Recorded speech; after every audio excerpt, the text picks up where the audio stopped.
Nefsinin aksadan ışıklar sönmüş,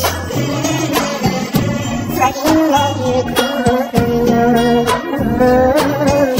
gözleri dönmüş. Nebiler giyiyorum, ne hale düşmüş, kana boyamışlar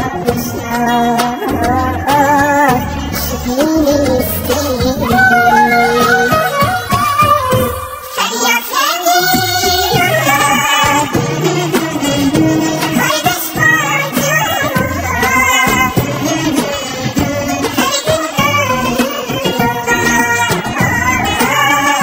masum çocuklar. Mahşer günü Allah hesabını sorar, kana boyamışlar şu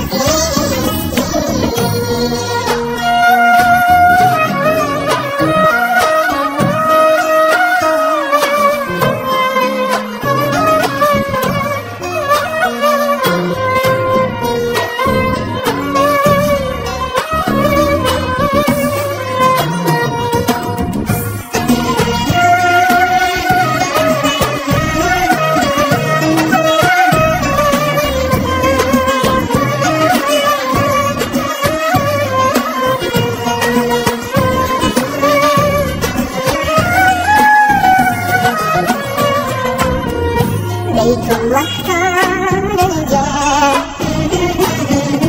kıble orası, Filistin'de şiddet havası. Ne kalmış İran'ın ne de Allah'sı, kana boyamışlar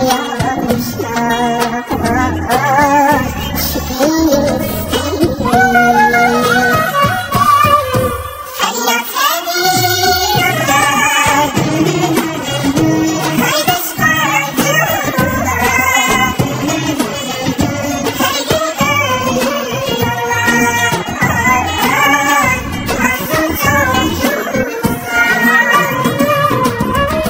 Mahşer günü Allah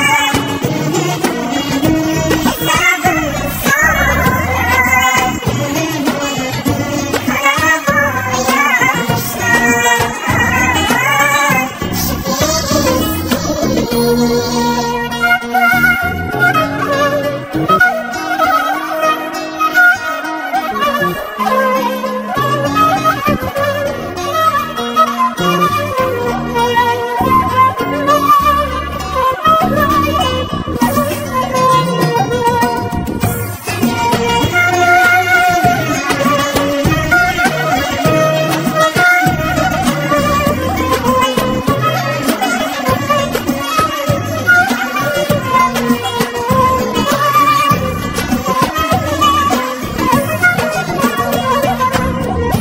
Barış kokusundan